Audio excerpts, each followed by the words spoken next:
Hello, everyone, and welcome to Past and Printed, the show where we take a look at a newspaper from today's date, but in a randomly selected city in a randomly selected year to see what people at the time were reading about and what was going on in their world.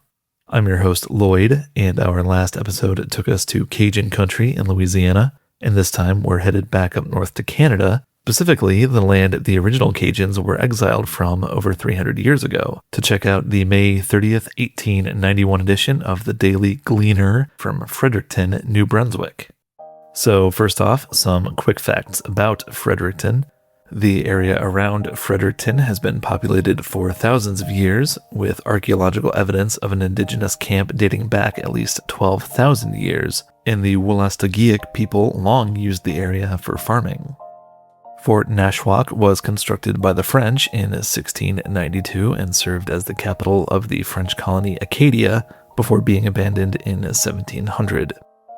The area was permanently settled in 1732 by Acadians fleeing the British takeover of Nova Scotia, who named the settlement Point Sainte Anne or St. Anne's Point.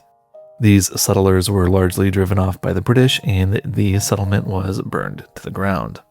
A few British fur traders then established their own settlement on the site in 1768, and in 1783, 2,000 British loyalists who had fled the American Revolution arrived in the area. The city was officially founded around this time, although it was still named St. Anne's Point.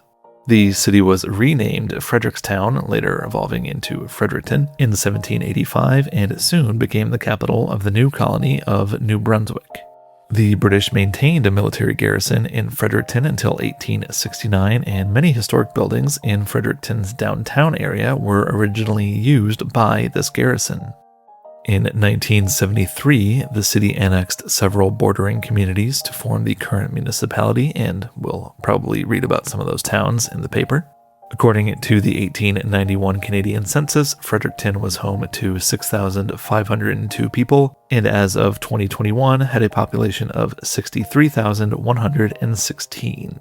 Finally, in May 1891, the editor and proprietor of the Daily Gleaner was James H. Crockett, and a single edition cost 2 cents, or just about $1 Canadian in 2026. And just another reminder, from here on, any inflation-adjusted dollar amounts will be in Canadian dollars unless otherwise specified. Although in 1891, the Canadian and US dollars were both tied to the gold standard and traded pretty much at parity, so newspapers from this time period generally didn't differentiate between the two. And with those notes on 19th century currency exchange, let's dive into the Saturday, May 30th, 1891 edition of the Daily Gleaner from Fredericton, New Brunswick.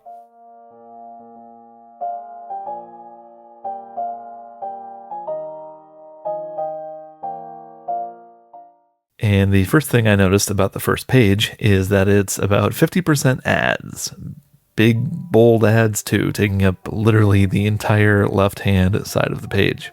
There's ads for local apothecaries, a brand new wallpaper store, Allen's Lung Balsam, and the New York Steamship Company's brand new steamer, City of Columbia. But once we get past those, the first actual story is titled A Hermit's Oath, the woe that a summer boarder worked in the life of a good man.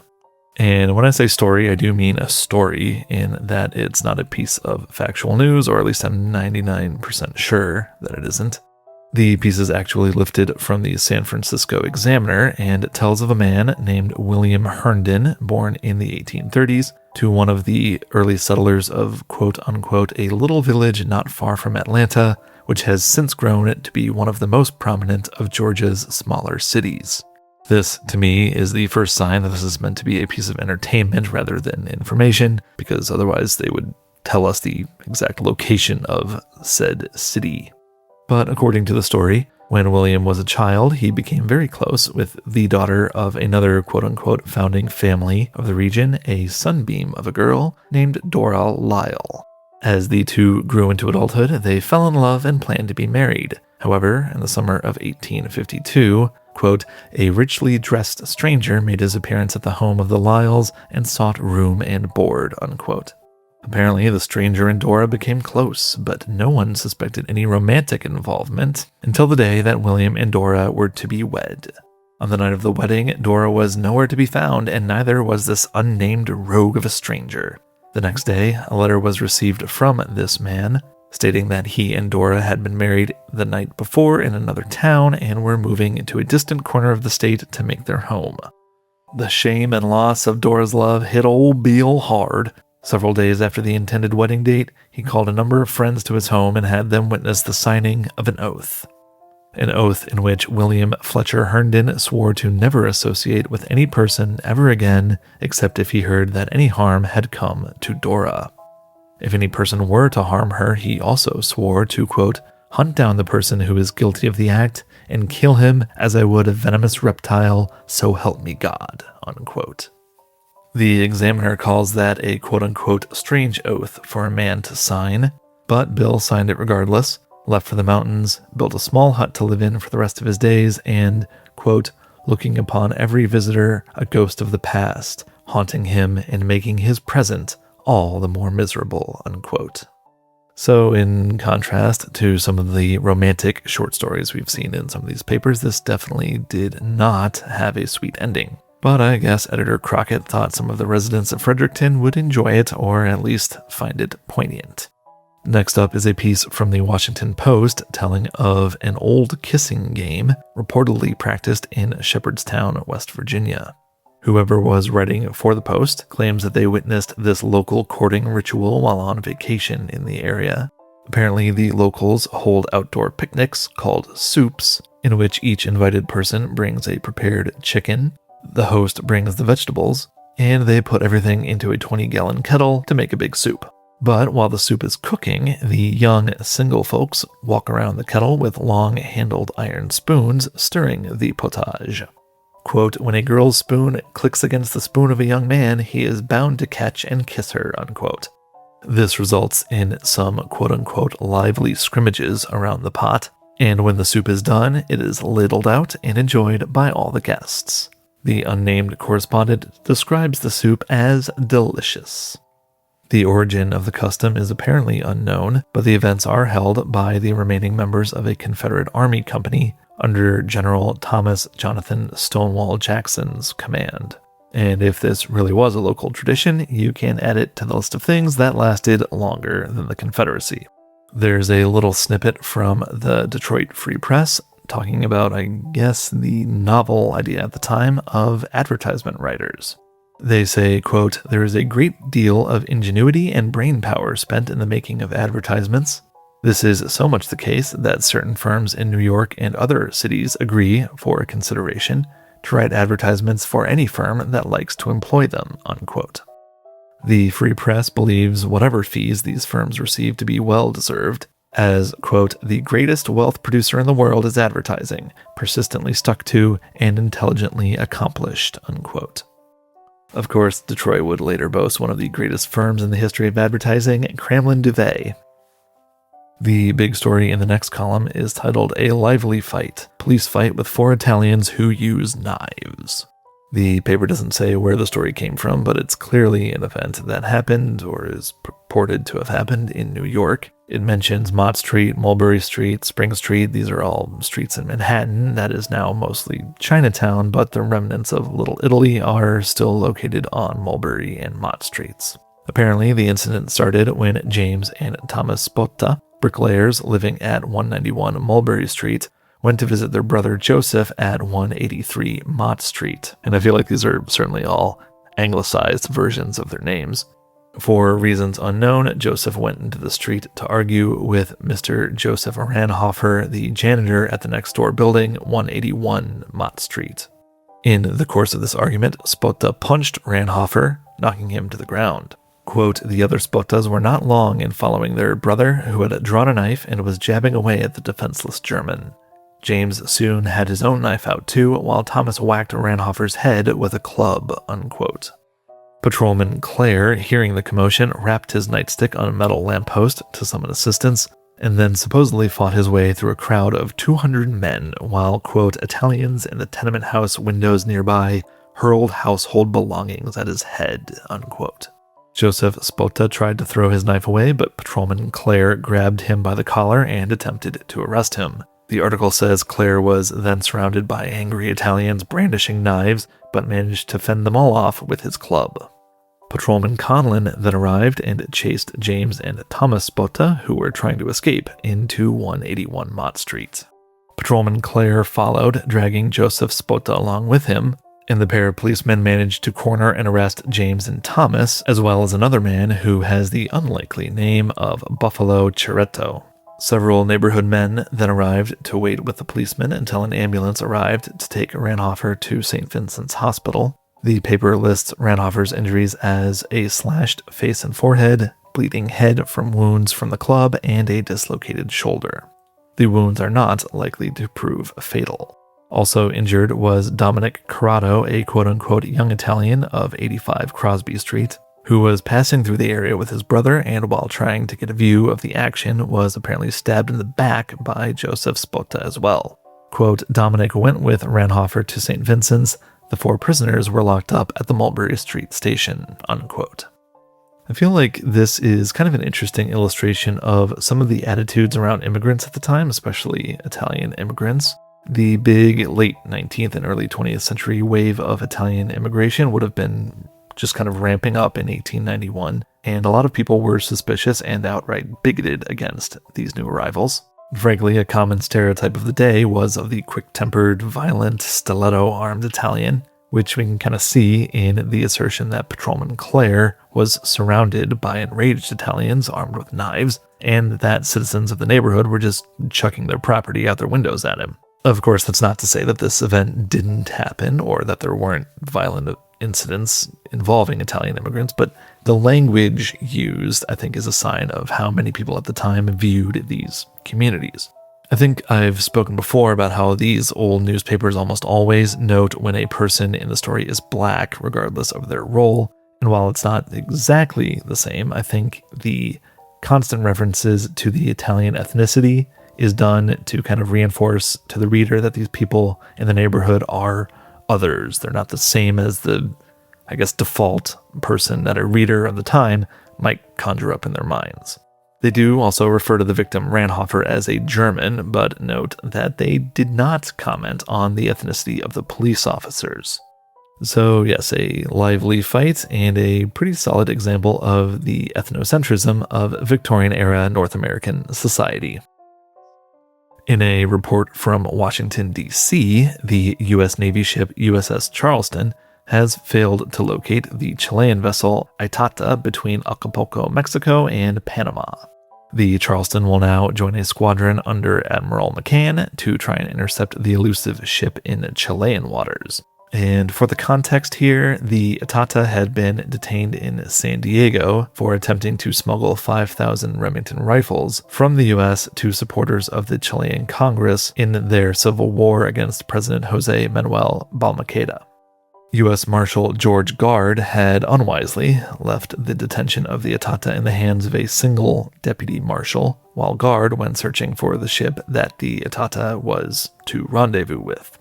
The Chileans then simply weighed anchor and illegally sailed from San Diego, dropped the deputy marshal off at the Ballast Point Lighthouse, and made their way to Chile.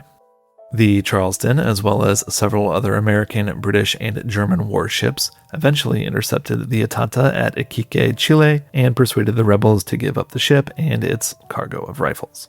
Future U.S. President William H. Taft and a federal prosecutor and future governor of California, Henry Gage, declined to prosecute the crew of the Itata on the grounds that the shipment of rifles was private property and therefore outside the government's jurisdiction to prevent their leaving the country.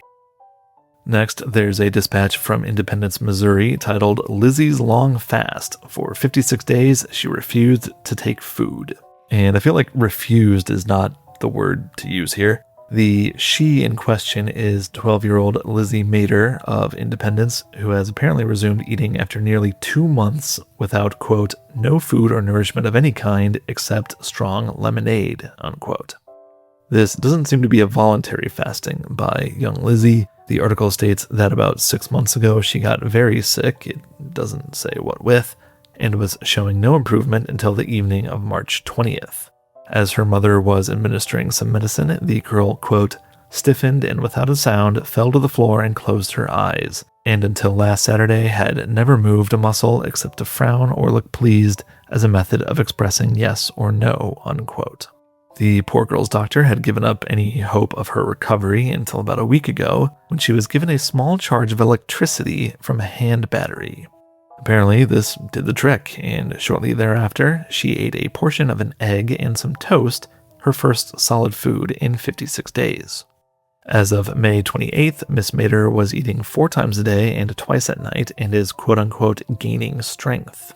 However, she is still unable to move other than her eyes and apparently her mouth, and the electrical treatment is being continued and, quote, the result is being watched with great interest by medical men, unquote. The last column on page 1 seems to be mostly small local items and social snippets from some of the nearby communities. From Fredericton Junction, which is about 32 kilometers or 20 miles south of Fredericton, it was apparently quiet around town owing to the Victoria Day holiday that Monday. However, many of the young people in town took advantage of said holiday travel rates to visit St. John, a coastal city in New Brunswick, if you were unaware, or Fredericton, referred to in the paper as the Celestial, as the Celestial City was a period nickname for Fredericton, apparently because of its many church spires. There was a, quote, march of the Loyal Legion, who regaled in their badges and each bearing a flag, unquote, after which refreshments were served to about 40 children at the local church. And I believe this refers to the Loyal Temperance Legion, which was a branch of the Christian Women's Temperance Union focused on working with children.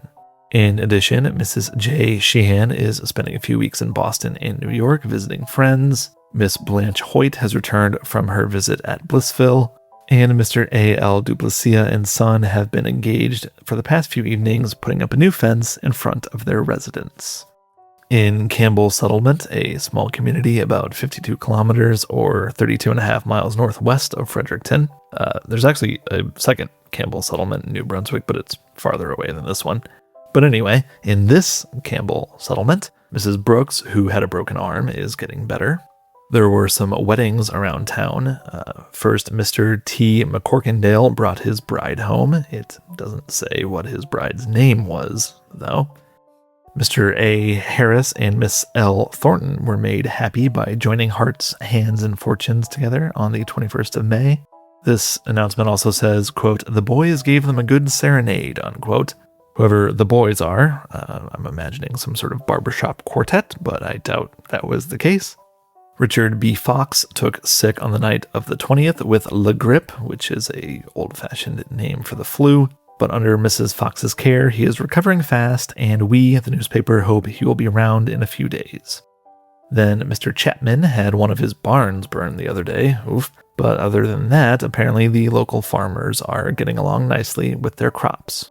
Finally, in Andover, a community which I believe is now known as Perth Andover and is located about 119 kilometers or 74 miles northwest of Fredericton, the Andover Band are to be congratulated on the success of their ball given on the 22nd. Many strangers were present and all pronounced the stew excellent, as it was always sure to be when made by Mrs. Murphy. The paper is pleased to learn that Miss Ethel Tibbets is convalescent after a very severe illness. A young man named Fredericks, a brakeman on conductor Linden's train, had the end of one finger taken off while coupling cars at Perth. And speaking of railways, the TVR company are preparing to erect an engine house and a turntable at Perth. The contractor on the railway expects to have 14 miles completed by the 1st of August. David Burpee of Gibson has charge of the bridges. And with those local developments, we've reached the end of page 1 and we'll steam on over to page 2.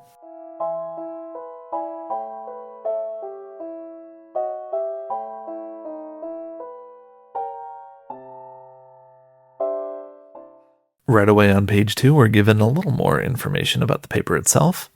It appears the Daily Gleaner is published every evening except Sundays at 4:45 p.m. The Weekly Gleaner is published every Wednesday. You can get an annual subscription to the Daily Gleaner anywhere in Canada and the US for $5 a year. That's about $252 in 2026. and a yearly subscription to the Weekly Gleaner would cost $1 or about $50 these days, all paid in advance. Advertisement copy must be received by 10 a.m. on the day the ad is first to be run, and there's a variety of prices. Ordinary advertisements are 5 cents per line. Reading matter notices are 10 cents per line. And reading matter notices, I've described them before without knowing that there was a specific term for them. These are the ads that I've talked about that are meant to look like news stories or editorial pieces printed in the same size and font as the rest of the paper, but sometimes, but not always, there's a small disclaimer that what you're reading is an ad. I don't know if these still exist in papers, because ironically, I haven't read through a modern newspaper in years, but they were extremely common in these older publications. So yeah, 10 cents per line for those, and any ad shorter than 10 lines will be charged for 10 lines. So these would run you at least $1, which we've established is about $50 in 2026. Condensed advertisements such as Lost and Found or Wanted ads are 20 cents per insertion of 20 words. Houses to rent or money to loan ads are 25 cents per 20 words. Birth and marriage announcements are 50 cents, and death notices cost 25 cents per insertion. Contract rates may be negotiated at the Gleaner's business office. The first news item is kind of an editorial piece on Canada's first Prime Minister, Sir John A. Macdonald. Sir John had served as Prime Minister twice, first from 1867 to 1873, and again starting in 1878. His Conservative Party had just won another majority in March of 1891. However, the Prime Minister had recently suffered a debilitating stroke, and it seems to have been clear that he was not long for this world.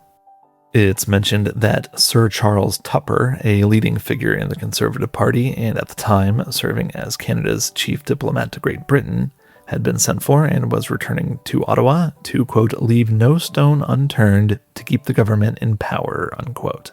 If you're unfamiliar with how the parliamentary system works, very simply, the Prime Minister is not chosen directly by voters. They're chosen by the House of Commons, who are elected directly by the public. So a political party either needs to hold a majority in the House or partner with a smaller party to have enough votes to elect their preferred Prime Minister.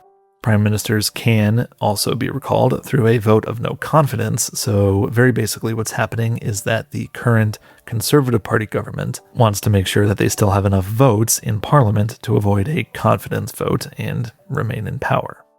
Continuing on, it does appear that Mr. Crockett, the editor and proprietor of The Gleaner, is not a big fan of Prime Minister Macdonald.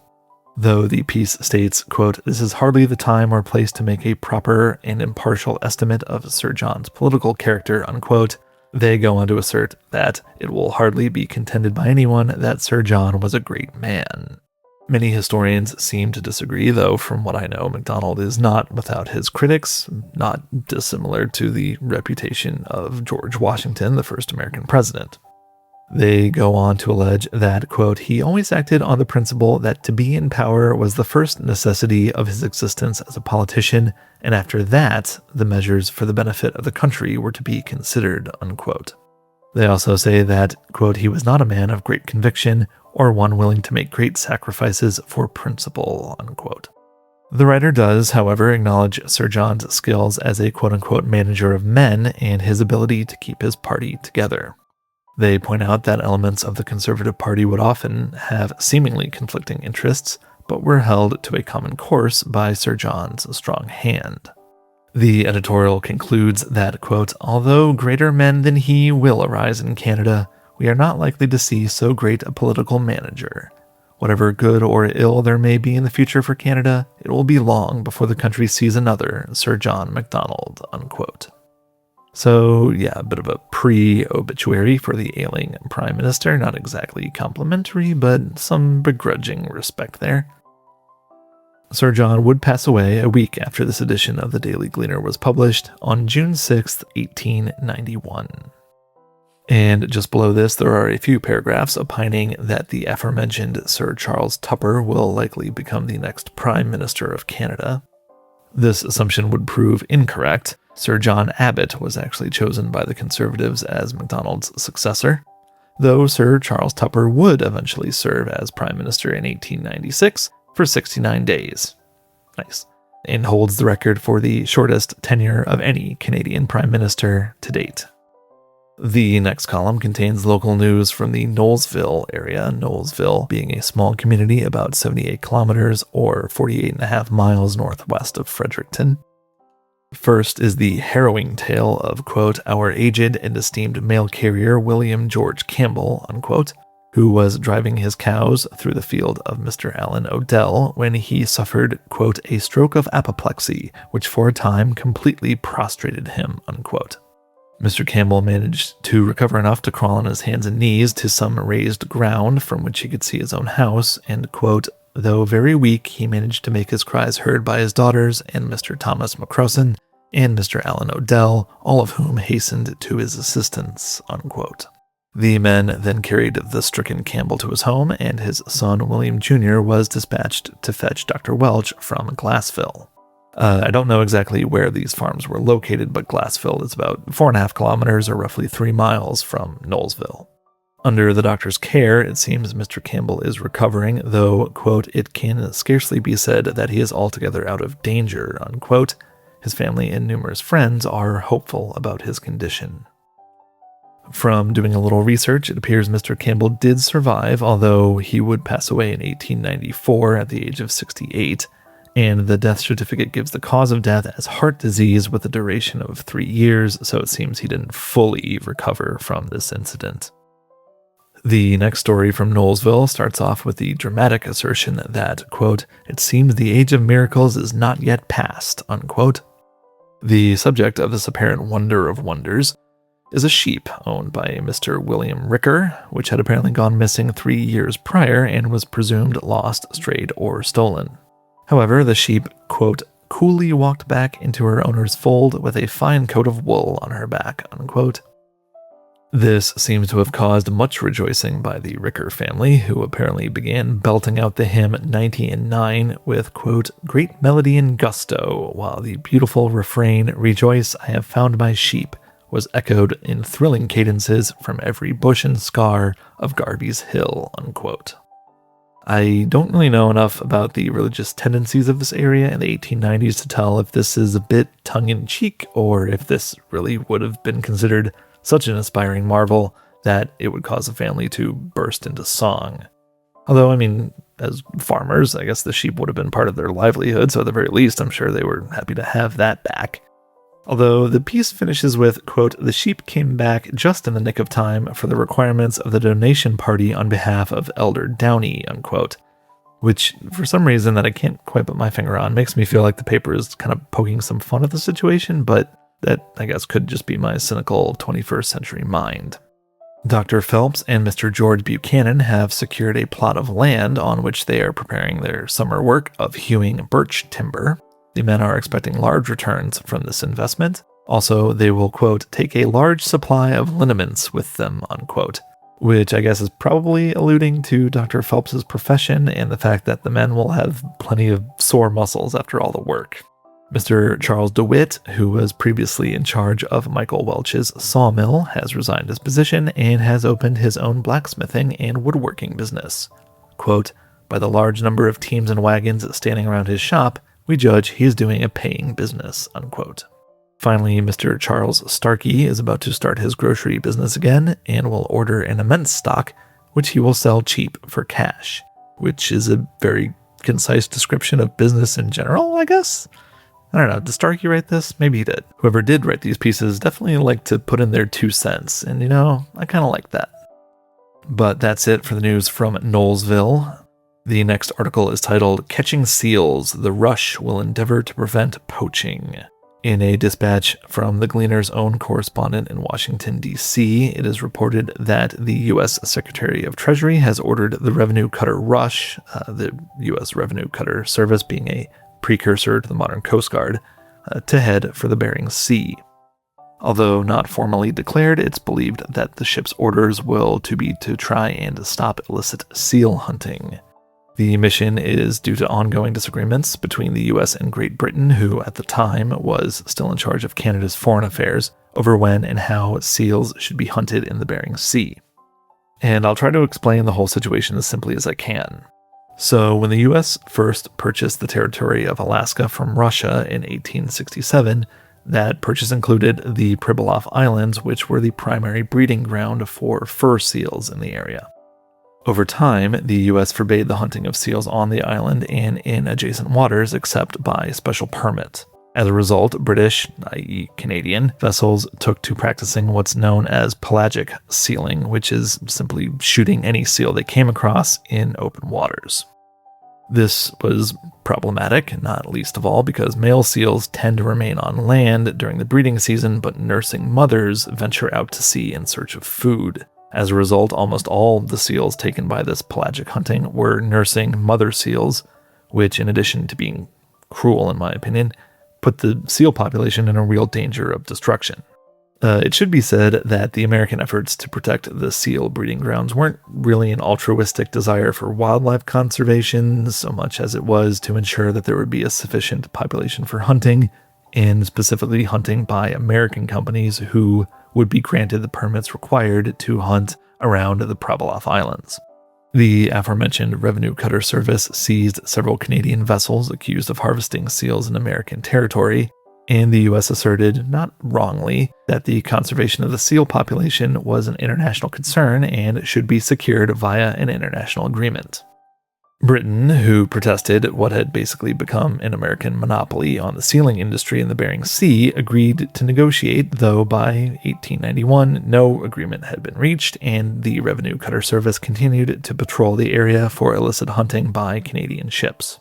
The Gleaner's correspondent, however, is skeptical about the effectiveness of the Russia's patrol, saying, quote, "The Canadian vessels will catch as many skins as they can and will avoid capture," unquote. They also report that American sealing vessels have already left the area. Canadian vessels have been there for several days, and it will take the rush roughly 18 days to reach the islands from San Francisco, giving the Canadians plenty of time to take plenty of illicit pelts. Personally, I'm not too keen on the idea of killing any animal just for its fur, but I can understand why Britain would be unhappy about basically being excluded from the sealing industry. But at the same time, the American stance isn't wrong from a conservation standpoint, and I kind of have to wonder that if the situations were reversed, would the British be as inclined to allow the Americans or any other foreign countries to operate as freely as they wish to be allowed to? Either way, there was a lot more disagreements and arbitration that I won't go into here, but the gist is that the Gleaner is, not surprisingly, on the side of the Canadian sealing industry. And following this report on an ongoing diplomatic row is some flower planting tips. The piece spends several lines scolding supposed plant lovers of trying to grow plants or flowers in poor quality soil and using improper vessels with no drainage.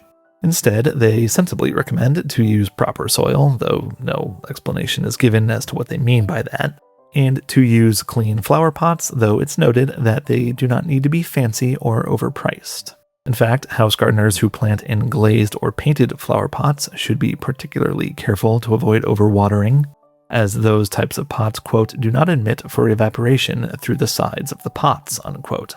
Watering the leaves and wiping the sides of the pots should be attended to as often as is convenient, and all decayed or yellowed leaves and stems should be removed immediately. Almost the entire third column of the page is taken up by an article titled "Privileges Committee, the Tart-McGreevy Testimony Very Interesting. Evidence of Captain Larkin, one of the contractors, witness that had too much to say in the matter." So this is an interesting but somewhat esoteric moment in Canadian politics. The Standing Committee on Privileges and Elections, i.e. the Privileges Committee, was in charge of investigating, among other things, cases of corruption, bribery, and abuse of power by members of Parliament. This particular affair involved Thomas McGreevy, a Conservative Party MP from Quebec, who had been accused by Joseph Israel Tart of, among other things, accepting kickbacks in exchange for steering harbor construction contracts to a firm he had personal links to. Tart, also from Quebec, was at the time a Conservative MP but would later switch sides and join the Liberal Party. The article and testimony it reports on is pretty lengthy, but basically this Captain Larkin, a former partner in the firm of Larkin, Connolly and Company, gave testimony as to the current makeup of the firm. Current partner Michael Connolly raised the stir when he basically refused to produce the firm's accounting books and was threatened with being held in contempt of court. However, another former partner, O.E. Murphy, who was apparently not a fan of MP McGreevy, gave the committee plenty of testimony. Long story short, he ran down how the Larkin firm had submitted a bid for a construction contract, but in actuality, 2 out of the other 3 bids were submitted by Larkin Associates. One of the men was allegedly offered $5,000, or about $252,000 in 2026, should his bid be assigned to the bid of Larkin and Company. Murphy then testified that he had proposed to Thomas McGreevy that the contract be awarded to Larkin and Company and offered $25,000 to make that happen, with $25,000 being about $1.26 million these days. There's more details on the construction contracts, but the ultimate result was that Larkin & Company was awarded the contract. Murphy learned the news directly from Thomas McGreevy and firm partner Robert McGreevy, who I have to assume is related to Thomas, but the paper doesn't say anything about it, then informed the other partners that Thomas was requesting the $25,000. This amount was drawn in negotiable notes by members of the firm and paid out of the proceeds from the contract. The committee then adjourned until Tuesday. Without going into even more details, I will tell you that Thomas McGreevy was eventually forced to resign, as was fellow Conservative MP Hector Louis Langevin. So yeah, very, very interesting time in Canadian politics, and not a great week for the Tories, it seems. And that's going to do it for page 2. The remaining 2 columns are all various ads, so with that, we will proceed to page 3.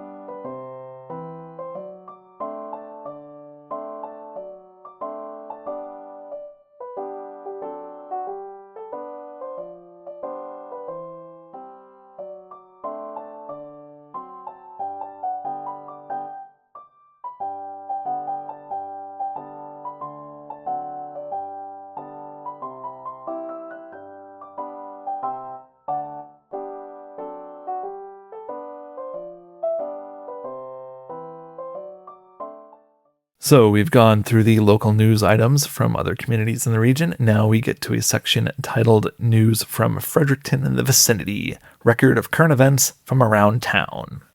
First off, there will be a gospel temperance meeting on Sunday, May 31st at the Temperance Hall, hosted by a Mr. Coulter.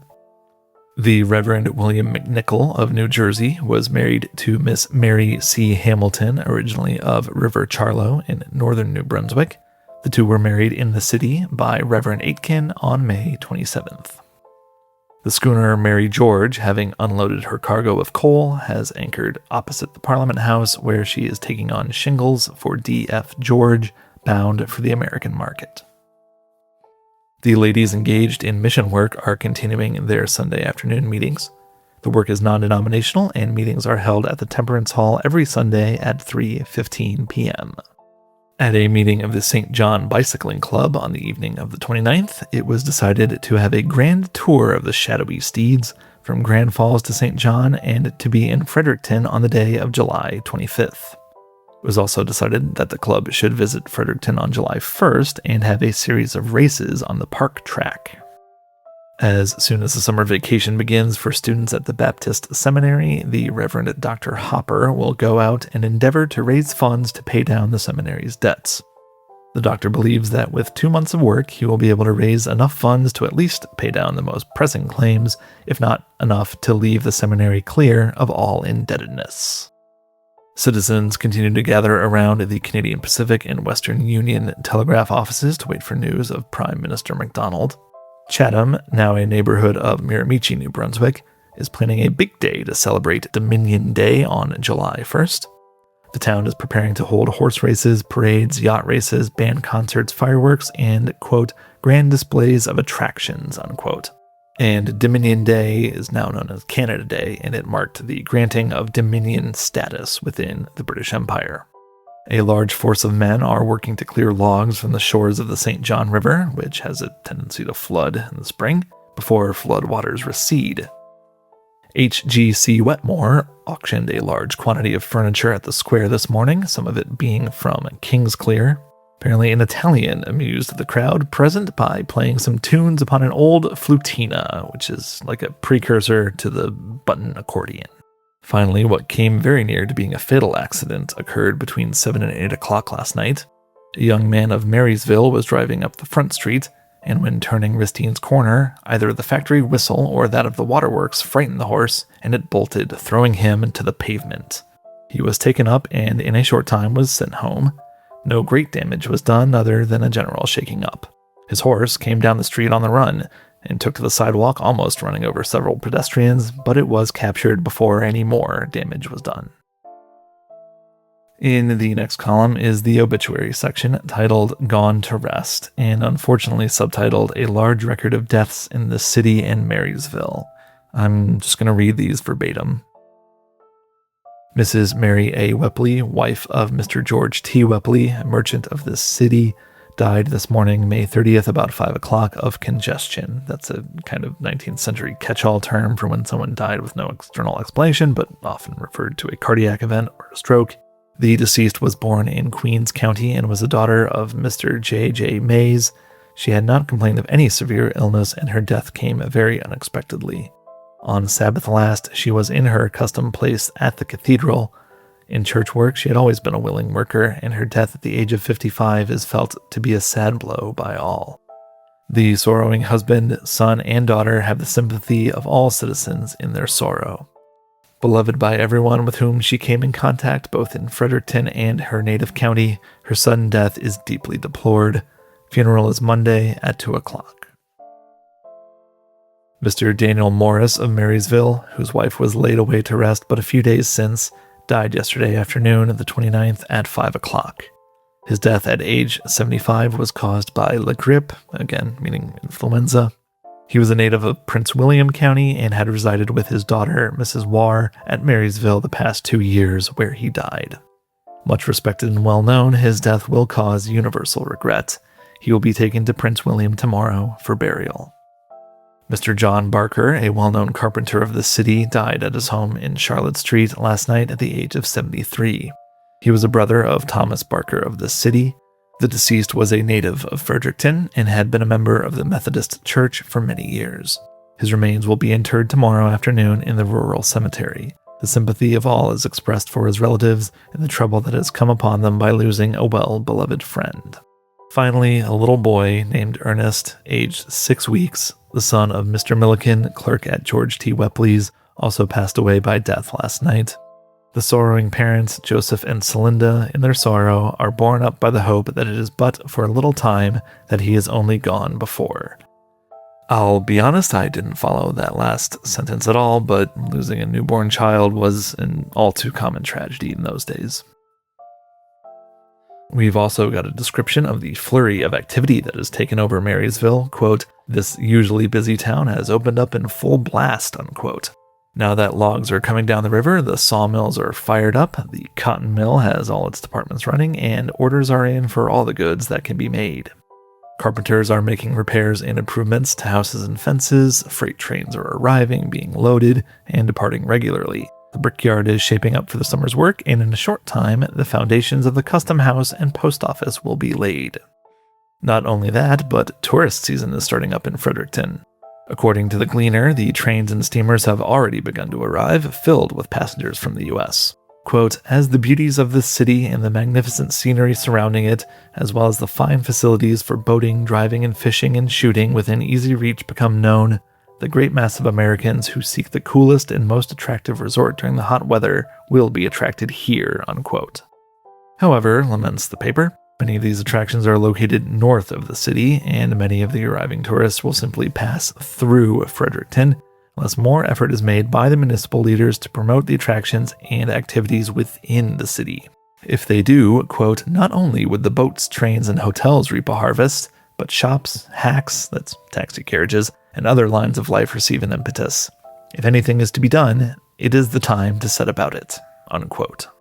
Madame Ramsdell, who is apparently well known to the ladies of Fredericton, has arrived at the Royal Hotel, where she will be selling her well-assorted collection of women's and men's wigs and hair products.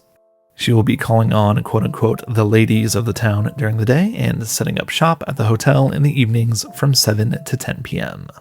In the next column, there are a few notices from Ottawa. regarding the condition of Sir John Macdonald, the latest being from 3 p.m.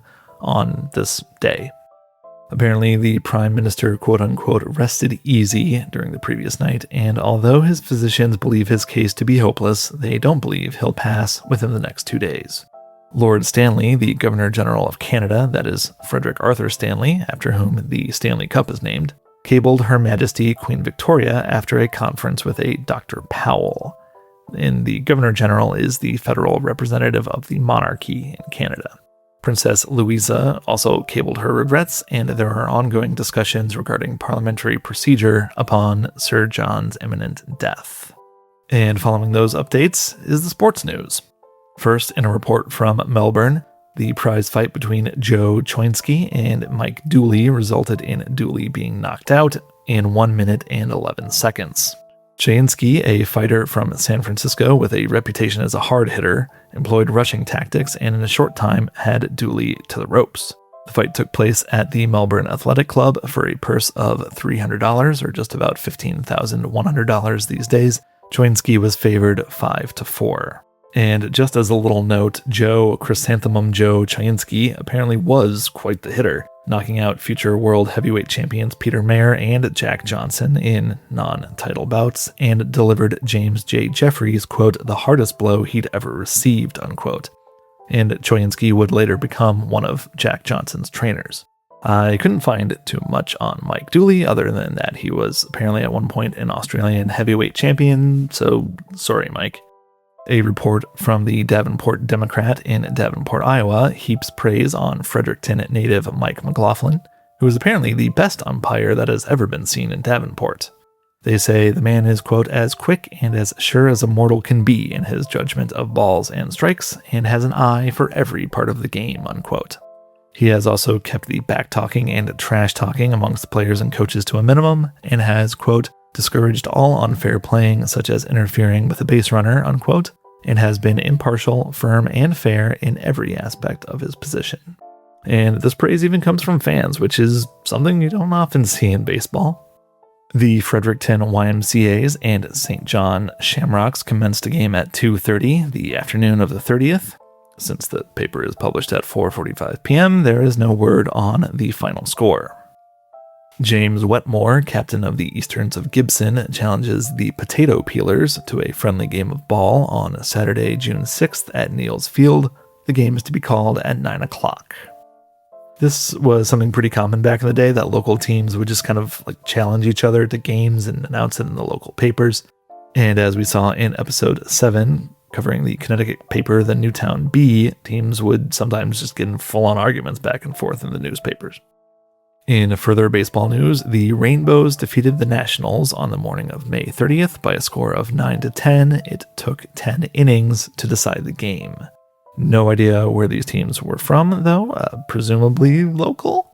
I don't think it would have been the Washington Nationals. I believe they were called the Washington Statesmen in 1891, and I wasn't able to find any real record of a team called the Rainbows. And finally, the rowing team of Robert Foley, Henry Bradley, Charles Dalton, and John Brittany have issued a challenge to, quote, any amateur crew in New Brunswick to row us a 1.5-mile race for 4 silver medals and the championship of New Brunswick. This challenge is open for 10 days. And that is it for the sports news. There's also a very short personal notes snippet. Apparently, James H. Lunn of California is in town to visit his brother. Miss Ada Hendry and Miss Carrie Layton of Woodstock are in Fredericton, guests of Dr. Lunn. And I wonder if Dr. Lunn is James's brother or if that's just a wild coincidence. And on Wednesday, May 27th, at the residence of Mr. Daniel Richards, Mr. Warren Manser of Nashwauk Village was married to Miss Ida Shales of the same place. The rest of the page is a few short, kind of random anecdotes taken from different newspapers.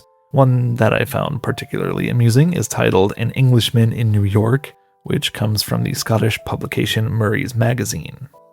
I'll just read it verbatim, although I won't be doing an accent, because I feel like my English accent would be offensive both to Brits and any voice actors out there. But they start off, it was 7 o'clock when I reached the hotel and time for dinner. On the principle of eating foreign food in a foreign country, I ordered all the strangest sounding plates on the bill of fare. clam soup, pumpkin pie, hominy, buckwheat cakes, sweet potatoes, and a very nasty wild turkey and cranberries. The result was a squashy, sloppy meal, at the end of which my stomach was full, but I didn't quite feel as if I'd had a square dinner. The only thing I did not follow the American system was in drinks, for they drink nothing but coffee and such like slops at dinner, and then adjourn to a bar to correct their insides with cocktails.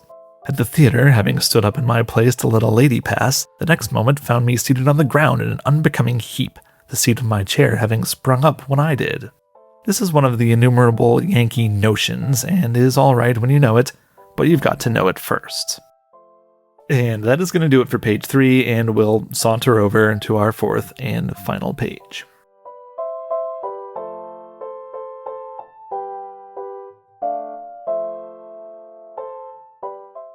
So most of page 4 is taken up by the end of chapter 6 and the beginning of chapter 7 of a serialization titled A Strange Manuscript Found in a Copper Cylinder.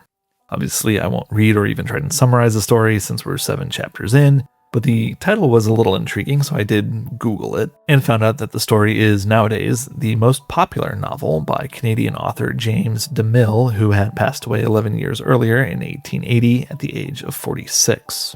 The story was originally serialized anonymously in 1888 in Harper's Weekly and then published as a full novel by Harper and Brothers. It is a satirical romance story set in a fictional tropical part of Antarctica inhabited by prehistoric creatures, where a British sailor is shipwrecked trying to make his way home from Tasmania.